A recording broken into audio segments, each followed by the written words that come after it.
In the year 452, the most feared man in the world marched toward Rome. Cities burned behind him, empires collapsed before him. His name was Attila the Hun, and there was no army left to stop him, only an old man in white robes. This is the story of Pope Leo the Great, and the day one man stood between Rome and destruction. The Western Roman Empire was dying. Its armies were broken, its leaders weak, its borders collapsing.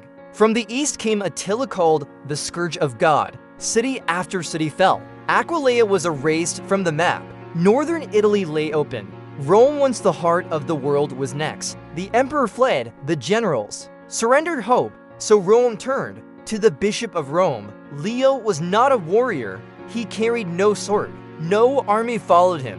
But Leo understood something Rome had forgotten. Authority does not come from force alone. As Pope, Leo had already shaped the church, defending core Christian doctrine, uniting bishops and teaching with clarity. To Leo, the Pope was not merely a local bishop. He was Peter's successor, guardian of the church, shepherd in times of crisis. And now, the crisis had arrived. Leo rode north to meet Attila. No weapons, no soldiers, only faith and conviction. They met near the river Mincio. On one side, Attila, conqueror of nations. On the other, Leo, an unarmed priest. No one knows Leo's exact words, but history records the result. Attila stopped. He listened, and then impossibly he turned his army around.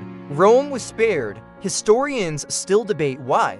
Some say plague weakened the Huns, others say famine loomed. But ancient witnesses tell a deeper story. They say Attila saw a vision of two towering figures, Peter and Paul, standing beside Leo. Swords drawn, whether vision or providence, the result was the same: Rome lived. But Leo's diplomatic triumphs did not end there. Just 3 years later, in 455, the Vandal king Genseric sacked Rome. Again, Leo intervened. While he could not prevent the city from being plundered, he persuaded Genseric to spare its buildings from fire and its people from slaughter. It was another testament to his moral authority. Leo didn't just save Rome, he shaped Christianity itself. At the Council of Chalcedon, his teaching on Christ's nature, known as the Tome of Leo, was read aloud. It declared that Jesus Christ is one person with two complete natures, fully divine and fully human. This doctrine became a cornerstone of Christian theology,